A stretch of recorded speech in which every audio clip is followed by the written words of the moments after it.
Hello students, welcome to CRP academy. CRP একাডেমিতে তোমাদের সকলকে স্বাগত এবং প্রত্যেককে গুড মর্নিং। তো গত শনিবার আমি ক্লাসটা এই জন্যই নিইনি, কেননা গতকাল তোমাদের ক্লাসিপ অনেকেরই পরীক্ষা ছিল, তো সেই জন্য একটা দিন আগে আমি আর নতুন করে কোনো প্র্যাকটিস সেট দিইনি। তো যাই হোক, আশা করছি প্রত্যেকে যারা যারা ক্লাসিপ মেন পরীক্ষা দিয়েছো খুব ভালোভাবে পরীক্ষা দিয়েছো এবং এবং রেজাল্ট পর্যন্ত অপেক্ষা করতে হবে। তো যাই হোক, আমরা 2026 সালকে টার্গেট করে এখন প্রস্তুতি নিচ্ছি। 2026 সালে নতুন পুলিশ পরীক্ষার বিজ্ঞপ্তি আসতে চলেছে। তো আপকামিং ডাব্লিউপি এবং কেপি এক্সাম পরীক্ষাকে লক্ষ্য করে আমরা জিকে প্র্যাকটিস সেট নতুনভাবে শুরু করেছি, যেখানে 40টি করে প্রত্যেকদিন বাছাই করা প্রশ্ন উত্তর সাথে এক্সট্রা নোটস আমরা সকাল 7টা থেকে প্র্যাকটিস করছি। বিগত 4টে সেট করেছি, যারা 4টে সেট দেখোনি এখনো তারা আমাদের প্লে লিস্ট থেকে দেখে নেবে। এবং আজকে আমরা 5 নম্বর প্র্যাকটিস সেট করব। শুরু থেকে শেষ পর্যন্ত দেখবে এবং সিআরপি একাডেমিতে নতুন হয়ে থাকলে চ্যানেলটিকে সাবস্ক্রাইব করে পাশে বেল আইকনটা প্রেস করে রাখবে, সাথে টেলিগ্রামে যুক্ত হয়ে যাবে। তো দেখো, প্রথম প্রশ্ন, 1 নম্বর প্রশ্ন, গুড গভর্নেন্স ডে কবে পালন করা হয়? প্রত্যেকটি প্রশ্ন চলাকালীন চেষ্টা করবে নিজেরাই সঠিক উত্তরগুলো কমেন্ট বক্সে কমেন্ট করা, এবং আমার উত্তরের সাথে মেলাতে থাকবে তোমাদের উত্তরগুলো মিলছে কি, প্র্যাকটিসটা হবে। তো গুড গভর্নেন্স ডে কবে পালন করা হয় থাকে? সঠিক উত্তর হয়ে যাবে অপশন সি, 25শে ডিসেম্বর। এবং গুড গভর্নেন্স ডে কিসের কি উপলক্ষে পালন করা হয়ে থাকে? এটি অটল বিহারী বাজপেয়ী তার জন্মদিন দিবস উপলক্ষে পালন করা হয়ে থাকে।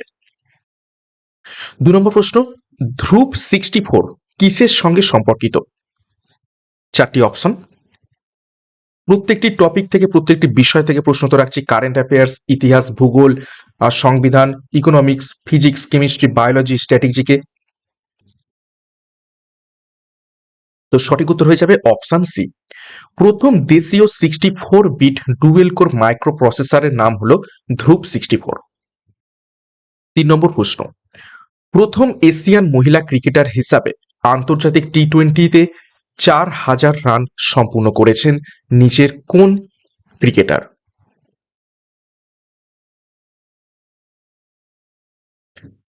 সঠিক উত্তর হবে অপশন সি, স্মৃতি মান্ধানা। নেক্সট গুরুত্বপূর্ণ ঘোষণা, আমাদের সিআরপি একাডেমির তত্ত্বাবধানে 2026 সালকে টার্গেট করে WP foundation batch course launch করা হয়েছে, যেখানে সমস্ত পুলিশ পরীক্ষার প্রস্তুতি তোমরা একত্রিত পেয়ে যাবে। সম্পূর্ণ প্রত্যেকটি বিষয়ের প্রত্যেকটা অধ্যায় ধরে ধরে ডেসক্রিপটিভ প্যাটার্নে থিওরির মাধ্যমে কনসেপ্ট ক্লিয়ার করে ক্লাসগুলো করানো হচ্ছে। সম্পূর্ণ নতুনভাবে, নতুন রূপে তোমাদের মক টেস্ট প্রোভাইড করা হবে প্রত্যেকটা থিওরি পড়ানোর পরেই সেই টপিকের উপর থেকে, সাথে পিডিএফ, স্টাডি মেটেরিয়াল এবং নোটস। এছাড়া সামনে আসতে চলেছে কলকাতা পুলিশ কনস্টেবল মেন পরীক্ষা। তো মেন ব্যাচ কোর্স লঞ্চ করা হয়েছে। তো যোগাযোগ করো 9647553612 নম্বরে পরীক্ষার সেরা প্রস্তুতি, সঠিক গাইডেন্স এবং সঠিক ব্যাচ কোর্সের মাধ্যমে নেওয়ার জন্য। বিস্তারিত ডিসক্রিপশন বক্সে রয়েছে, সেখান থেকে এখনই যুক্ত হয়ে যাও পরীক্ষার সেরা প্রস্তুতি নেওয়ার জন্য। 4 নম্বর প্রশ্ন, প্রত্যেক মানুষের কোষে কতগুলি যৌন ক্রোমোজোম থাকে? অর্থাৎ সেক্স ক্রোমোজোম কতগুলো প্রত্যেক মানুষের কোষে থেকে থাকে?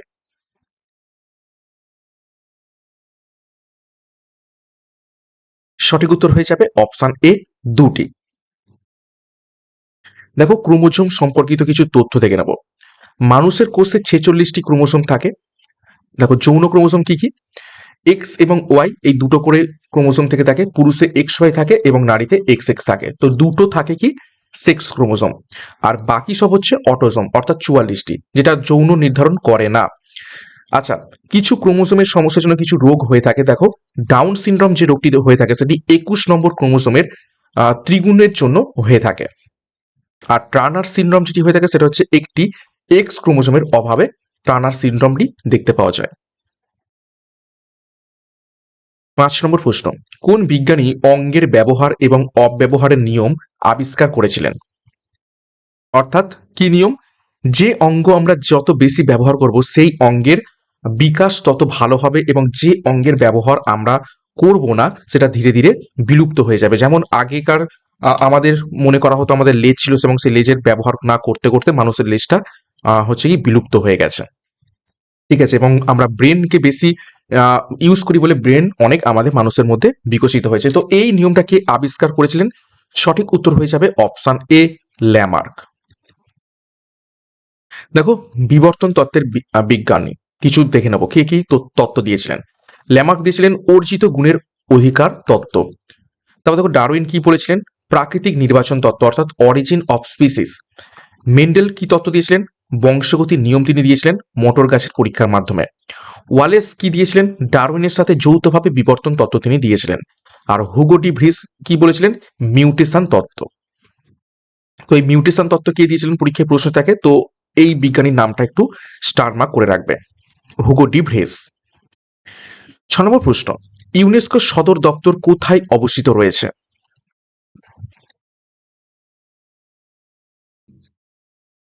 সঠিক উত্তর হয়ে যাবে অপশন ডি, প্যারিসে অবস্থিত রয়েছে ইউনেস্কোর সদর দপ্তর।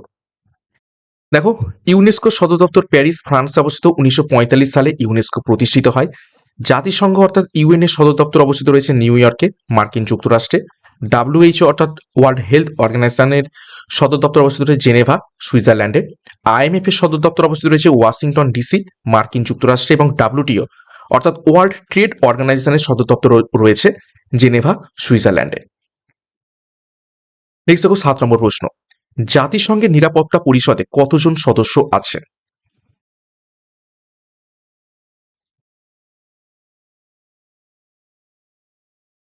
তো সঠিক উত্তর হয়ে যাবে এখান থেকে অপশন ডি, 15 জন নিরাপত্তা পরিষদের সদস্য রয়েছে। ডিটেলসে দেখো, নিরাপত্তা পরিষদে 5 জন স্থায়ী এবং 10টি অস্থায়ী দেশ রয়েছে। 5টি স্থায়ী দেশের নাম পরীক্ষায় প্রশ্ন এসে থাকে, সেটা হচ্ছে ইউএস, ইউকে, ফ্রান্স, রাশিয়া এবং চায়না।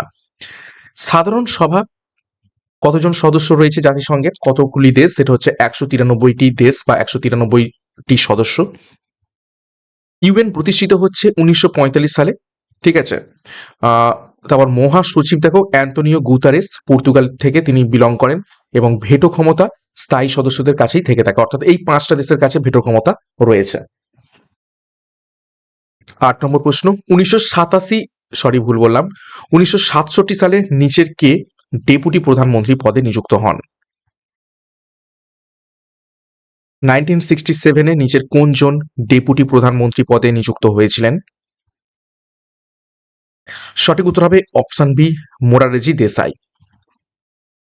9 নম্বর প্রশ্ন, অর্থ বিল লোকসভায় পাশ হওয়ার পর রাজ্যসভায় পাঠানো হয়, কত দিনের মধ্যে তা লোকসভায় ফেরত পাঠাতে হয়? অর্থ বিল খুবই গুরুত্বপূর্ণ বিল এবং অনির্দিষ্টকালের জন্য রাজ্যসভা সেটাকে আটকে রাখতে পারে না। তো একটা নির্দিষ্ট দিনক্ষণ বেঁধে দেওয়া হয়েছে কতদিনের মধ্যে লোকসভায় ফেরত পাঠাতে হবে। সঠিক উত্তর হয়ে যাবে এখান থেকে অপশন সি, 14 দিন। ভিভিআই করবে, বেশ কয়েকবার পরীক্ষায় প্রশ্ন এসেছে। দেখো, অর্থ বিল, অর্থ বিলকে শুধুমাত্র লোকসভাতেই উত্থাপন করা হয় এবং সেটা উত্থাপনের পরে লোকসভা থেকে যখন পাস হয়ে যাবে সেটা রাজ্যসভায় প্রেরণ করা হয় এবং রাজ্যসভা 14 দিনের মধ্যে ফেরত পাঠাতে বাধ্য। সাধারণ বিল যেগুলো রয়েছে সেগুলো উভয় সভাতেই উত্থাপন করা হয়ে থাকে এবং 6 মাসের মধ্যে ডিসিশন নিতে হয়। সংশোধনী বিল অর্থাৎ অ্যামেন্ডমেন্ট যে বিলগুলো থেকে থাকে সেটা হচ্ছে উভয় সভায় অর্ধেক সদস্যদের সংখ্যাগরিষ্ঠতার মাধ্যমে কি করতে হবে, পাস করতে হবে। যৌথ অধিবেশন আহ্বান করে থাকেন রাষ্ট্রপতি এবং যৌথ অধিবেশনের যে সভাপতিত্ব কি করে থাকেন, সভাপতিত্ব সেটা করে থাকেন লোকসভার স্পিকার। আর ভেটো ক্ষমতা কার কাছে রয়েছে, রাষ্ট্রপতির কাছে রয়েছে। 10 নম্বর প্রশ্ন, কোন রিটের বিধান অনুসারে উচ্চতর আদালত নিম্নতর আদালত বা কোনো ব্যক্তিকে তার কর্তব্য পালনে বাধ্য করতে পারে?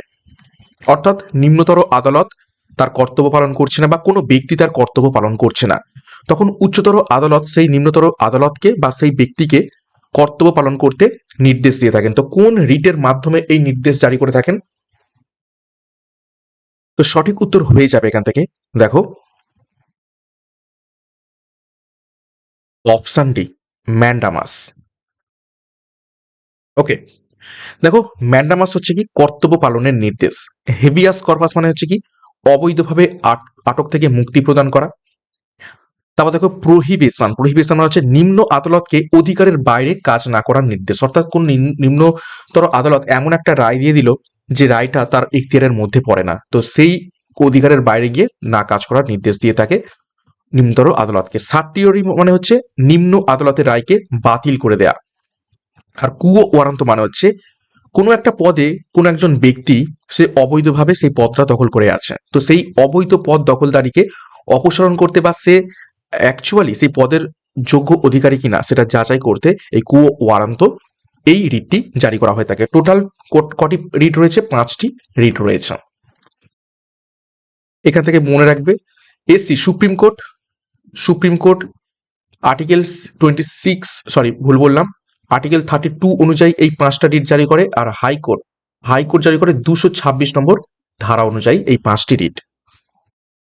11 নম্বর প্রশ্ন, রামচরিত কে লিখেছিলেন?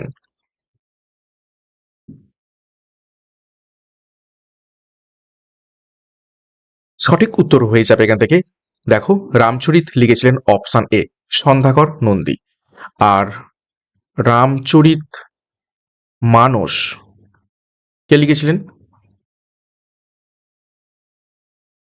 তুলসীদাস। ওকে, দেখো রামচরিত লিখেছিলেন সন্ধ্যাকর নন্দী পাল রাজা রামপালের জীবনীর উপর ভিত্তি করে। চর্যাপদ লিখেছেন বৌদ্ধ সহজিয়া কবিতা বা চর্যাপদকে বলা হয়ে থাকে। গীতগোবিন্দ লিখেছেন জয়দেব সংস্কৃত ভাষায়।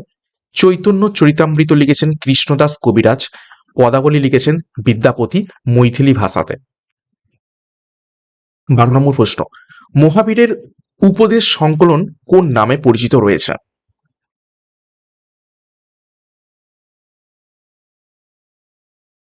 সঠিক উত্তর হয়ে যাবে অপশন ডি সিদ্ধান্ত। দেখো সিদ্ধান্ত হলো মহাবীরের উপদেশ সংকলন। কল্পসূত্র জৈনদের একটি গুরুত্বপূর্ণ বলতে পারো ধর্মগ্রন্থ। সেটাকে লিখেছেন ভদ্রবাহু, ভদ্রবাহু দ্বারা রচিত। এখানে জৈন সাধুদের নিয়মাবলী বর্ণনা রয়েছে। দ্বাদশ অঙ্গ হচ্ছে শ্বেতাম্বরদের প্রধান গ্রন্থ।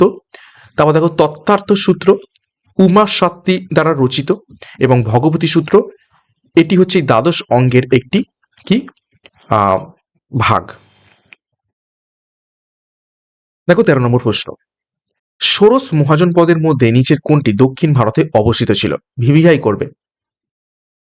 একমাত্র মহাজন পদ যেটি দক্ষিণ ভারতে অবস্থিত ছিল সেটা নিচের কোনটি?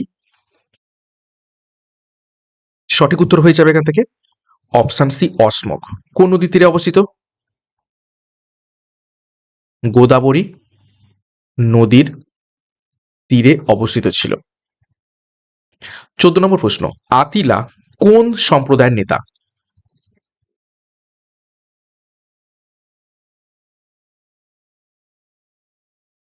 সঠিক উত্তর হবে অপশন ডি হুন সম্প্রদায়ের নেতা ছিলেন আতিলা।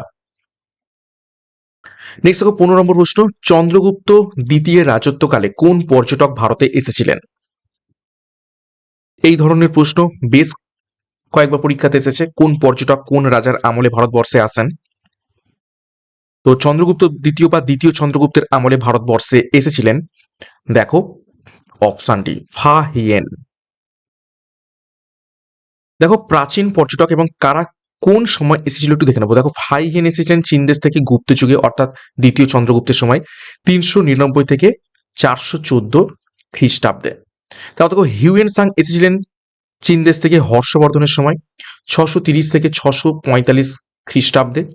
মেগাস্তিনিস এসেছিলেন গ্রিক দেশ থেকে চন্দ্রগুপ্ত মৌর্যের আমলে 302 খ্রিস্ট, এটা হবে পূর্বাব্দে, ঠিক আছে, খ্রিস্টপূর্বাব্দে। আলবেরুনি এসেছিলেন পার্সিয়ান মোহাম্মদ গাজনবির সাথে 11শ শতাব্দীতে। ইবন বতুতা এসেছিলেন মরক্কো থেকে মোহাম্মদ বিন তুগলকের আমলে 1333 এডিতে। 16 নম্বর প্রশ্ন, কোন সালে ক্রিপস মিশন ভারতে আসে?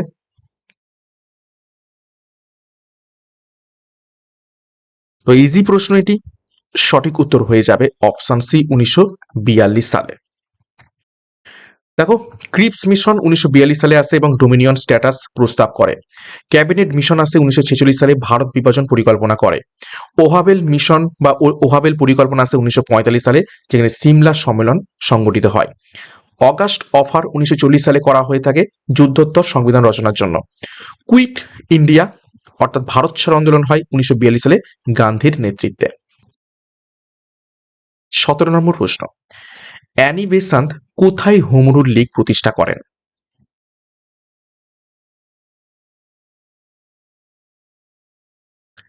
সঠিক উত্তর হয়ে যাবে অপশন ডি মাদ্রাসে। দেখো হোম রুল লীগ সম্পর্কে তথ্য দেখবো। অ্যানি বেসান্ত মাদ্রাসে 1916 সালে হোম রুল লীগ প্রতিষ্ঠা করেন। আর বাল গঙ্গাধর তিলক পুনেতে 1916 সালে হোম রুল লীগ প্রতিষ্ঠা করেন। তারপর দেখো থিওসফিক্যাল সোসাইটি প্রতিষ্ঠা করেন অ্যানি বেসান্তের সাথে। অ্যানি বেসান্ত এটা প্রতিষ্ঠা করেছিলেন, এর সাথে সম্পর্কিত। কংগ্রেস সভাপতি অ্যানি বেসান্ত প্রথম হন, প্রথম মহিলা হিসাবে 1917 সালে। কোন অধিবেশন? কলকাতা অধিবেশন। ভারতীয় জাতীয় কংগ্রেসের প্রথম মহিলা সভাপতিকে অ্যানি বেসান্ত। এবং নিউ ইন্ডিয়া এই পত্রিকারটি সম্পাদক কে ছিলেন? Annie Besant. 18 নম্বর প্রশ্ন, সত্যশোধক সমাজ কে প্রতিষ্ঠা করেছিলেন? সঠিক উত্তর হবে অপশন বি, জ্যোতিবা ফুলে। কত সালে প্রতিষ্ঠা করেন? 1873 সালে। দেখো জ্যোতিবা ফুলে সত্যশোধক সমাজ প্রতিষ্ঠা করেন 1873 সালে নিম্নবর্গ উন্নয়নদের জন্য। রাজা রামমোহন রায় ব্রাহ্ম সমাজ প্রতিষ্ঠা করেন 1828 সালে। দয়ানন্দ সরস্বতী আর্য সমাজ প্রতিষ্ঠা করেন 1875 সালে।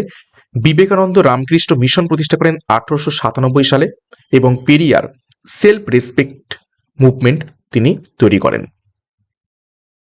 19 নম্বর প্রশ্ন, দ্বিতীয় গোলটেবিল সম্মেলনে ভারতীয় জাতীয় কংগ্রেসের প্রতিনিধিত্ব কে করেন?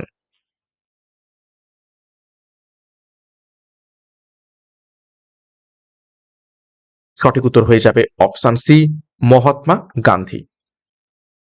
দেখো গোলটেবিল সম্মেলন সম্পর্কে তথ্য দেখো। দ্বিতীয় গোলটেবিল বৈঠক হয় 1931 সালে এবং গান্ধী এখানে প্রতিনিধিত্ব করেন।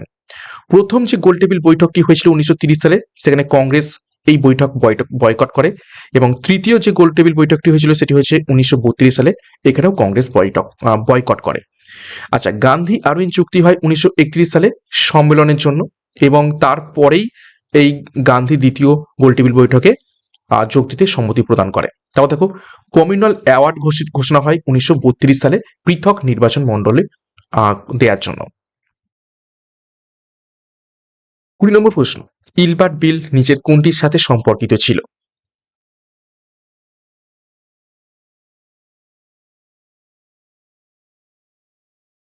সঠিক উত্তর হবে অপশন ডি, বিচারিক ব্যবস্থা।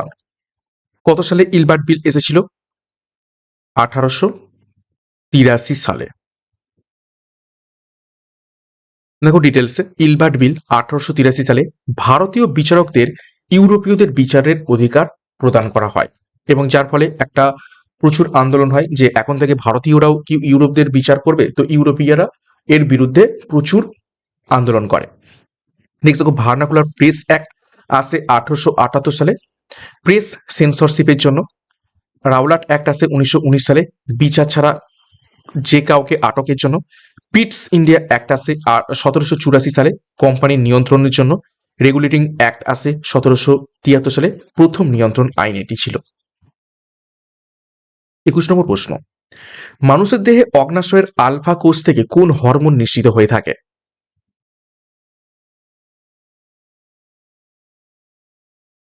সঠিক উত্তর হবে option D, glucagon.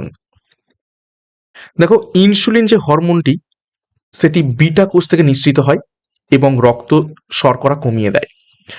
Glucagon alpha কোষ থেকে নিঃসৃত হয় এবং রক্ত শর্করা এটাকে বাড়িয়ে দেয়। তারপর দেখো সোমাটোস্ট্যাটিন এটা ডেল্টা কোষ থেকে নিঃসৃত হয় এবং অন্য হরমোনকে নিয়ন্ত্রণ করে। অ্যামাইলিন দেখো বিটা কোষ থেকে নিঃসৃত হয় এবং খাদ্য গ্রহণ নিয়ন্ত্রণ করে। আর গ্লুকাগনের অভাবে হাইপোগ্লাইসেমিয়া হতে পারে, অর্থাৎ গ্লুকাগন কমে গেছে, অর্থাৎ রক্তে শর্করা বাড়তে পারছে না, শর্করা কি হবে? কমে যাবে। ঠিক আছে, তো এবং এইটাকে কি বলা হচ্ছে? হাইপোগ্লাইসেমিয়া। 22 নম্বর প্রশ্ন, নিচের কোনটি অ্যালুমিনিয়ামের আকরিক নয়?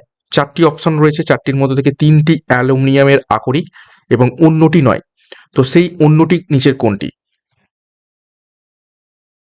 সঠিক উত্তর হবে অপশন ডি, ডলোমাইট। দেখো ডলোমাইট হচ্ছে ম্যাগনেসিয়ামের আকরিক, বক্সাইট অ্যালুমিনিয়ামের আকরিক, ক্রায়োলাইটও অ্যালুমিনিয়ামের আকরিক, হেমাটাইট হচ্ছে লোহার আকরিক, এবং চালকোপাইরাইট সেটা হচ্ছে তামার আকরিক। 23, নিচের কোন অ্যাসিডকে অ্যাকোয়া ফর্টিস বলা হয়ে থাকে?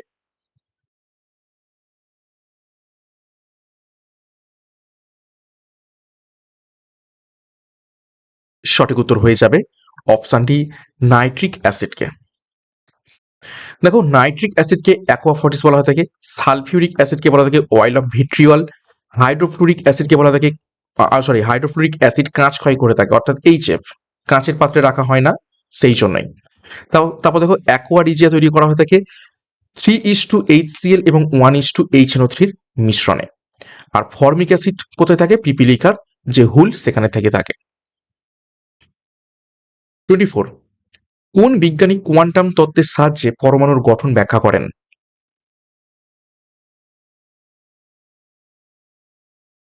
সঠিক উত্তর হবে অপশন এ নিলস বোর।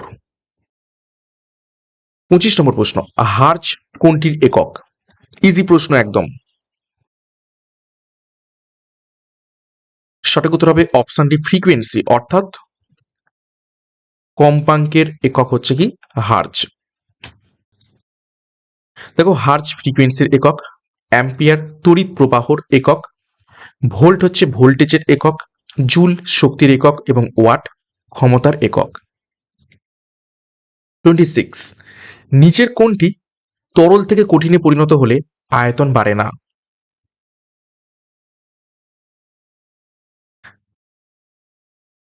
সঠিক উত্তর হবে অপশন এ অ্যালুমিনিয়াম। 27 দেখো হাত দিয়ে কোনো জিনিস তোলার সময় হাত কোন শ্রেণীর লিভার হিসাবে কাজ করে থাকে?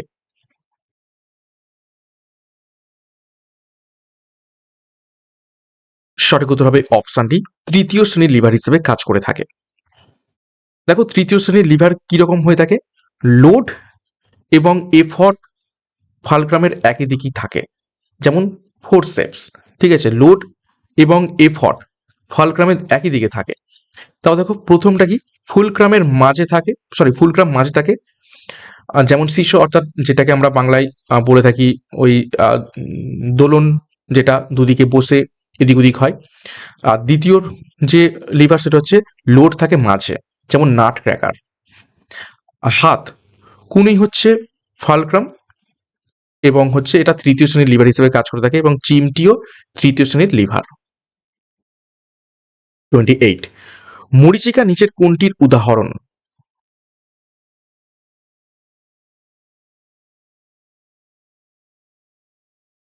সঠিক উত্তর হয়ে যাবে এখান থেকে অপশন সি সম্পূর্ণ অভ্যন্তরীণ পূর্ণ প্রতিফলনের উদাহরণ হচ্ছে মরীচিকা। 29 স্ট্যান্ডার্ড তাপমাত্রা এবং চাপে নিচের কোনটির অ্যামরফাস নয়?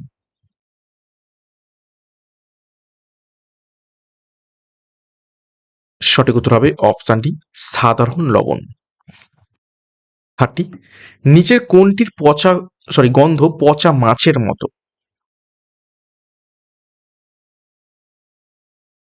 পচা মাছের মতো গন্ধ হয়ে যাবে অপশন সি ফসফিন। আর হাইড্রোজেন সালফাইড সেটা হচ্ছে কি পচা ডিমের মতো গন্ধ। 31 উদ্ভিদের পাকা বীজে কোন হরমোন সংশ্লেষিত হয়? অর্থাৎ উদ্ভিদের বীজকে অঙ্কুরোদ্গমে সাহায্য করে থাকে নিচের কোন উদ্ভিদ হরমোনটি? সঠিক উত্তর হবে অপশন বি জিববেরিলিন। ওকে, অক্সিন কি করে থাকে? উদ্ভিদের বৃদ্ধিতে সহায়তা করে। 32 কানহা জাতীয় উদ্যান কোন রাজ্যে অবস্থিত রয়েছে?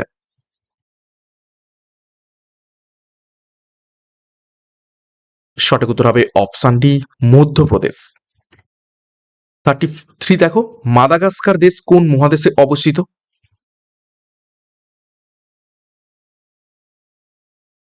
সঠিক উত্তর হয়ে যাবে অপশন এ আফ্রিকা মহাদেশের অন্তর্গত।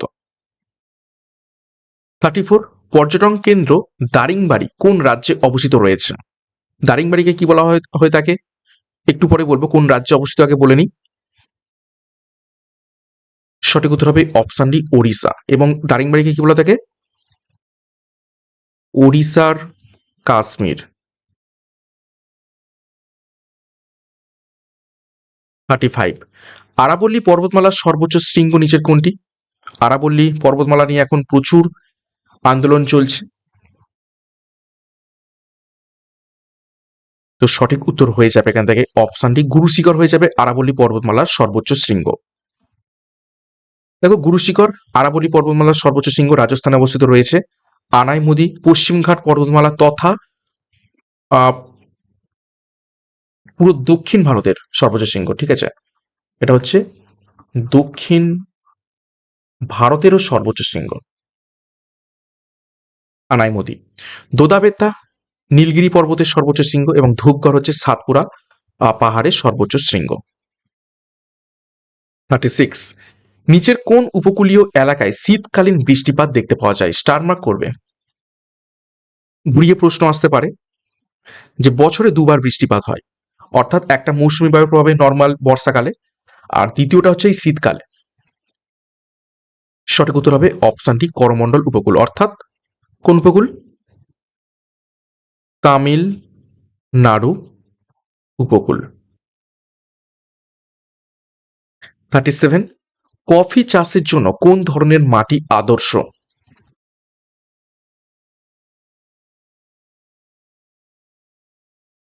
সঠিক উত্তর হয়ে যাবে এখান থেকে অপশনটি ল্যাটেরাইট মাটি কফি চাষের জন্য সব থেকে আদর্শ। দেখো ল্যাটেরাইট মাটিতে কি কি চাষ ভালো হয়? কফি, চা, রবার, যেমন কর্ণাটক এবং কেরালাতে প্রচুর পরিমাণে আমরা কর্ণাটকে কি দেখতে পাচ্ছি? কফি, আর কেরালাতে রবার। কালো যে মৃত্তিকা সেখানে তুলা উৎপাদন খুব ভালো হয়, গমও ভালো হয়, যেমন মহারাষ্ট্র। তারপর দেখো পলি মাটিতে ধান, গম, লাল মাটিতে মিলেট, তৈলবীজ এবং পিট মৃত্তিকাতে যেটা হচ্ছে জল জমি এবং ধান উৎপন্ন হয়ে থাকে। 38 ভারতের উত্তর পূর্ব রাজ্যগুলিতে কোন ধরনের প্রাকৃতিক উদ্ভিদ সবচেয়ে বেশি দেখতে পাওয়া যায়?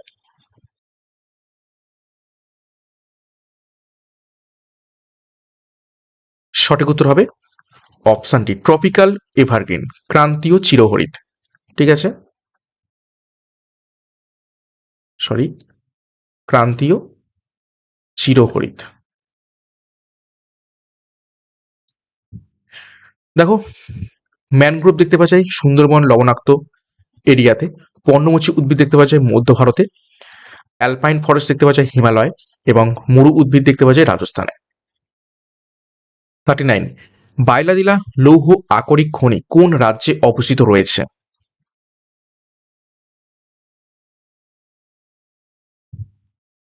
সঠিক উত্তর হবে অপশন সি, ছত্তিশগড়ে অবস্থিত রয়েছে বাইলাদিলা লৌহ আকরিক খনি।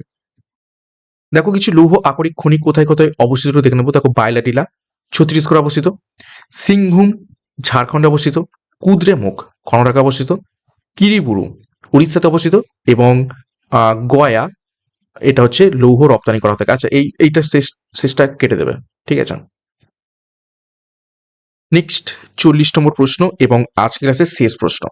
সর্দার সরোবর বহুমুখী প্রকল্প কোন নদীর উপর গড়ে উঠেছে?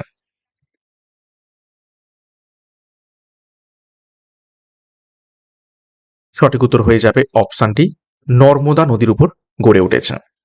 তো এই ছিল আজকের ক্লাসে গুরুত্বপূর্ণ 40টি প্রশ্ন, এবং 40-এর মধ্যে কার কত স্কোর হয়েছে কমেন্ট বক্সে কমেন্ট করবে। আজকের প্রশ্নপত্র বেশ স্ট্যান্ডার্ড রাখার আমি চেষ্টা করেছিলাম, সাথে আমি কিছু গুরুত্বপূর্ণ এক্সট্রা নোটসও রেখে দিয়েছি প্রশ্নের সাথে, যাতে তোমরা আনুষঙ্গিক আরো তথ্য জানতে পারো এবং সেখান থেকে যদি প্রশ্ন পরীক্ষা দিয়েছে তাকে করতে পারো। তো প্রত্যেকদিন ক্লাসগুলো সকাল 7টা থেকে ফলো করতে থাকবে। এখান থেকে অনেক অনেক প্রশ্ন আমি করাবো, তোমাদের প্র্যাকটিস হবে এবং এই ধরনের প্রশ্নই পরীক্ষাতে হুবহু কমন পাবে। ওকে, ক্লাসগুলো কেমন লাগছে অবশ্যই একটা লাইক এবং কমেন্ট করে জানাবে। যারা দেখছো তারা লাইক করো, তোমাদের লাইক এবং কমেন্ট খুবই উৎসাহ দেয় ক্লাসগুলো নিয়ে আসার জন্য।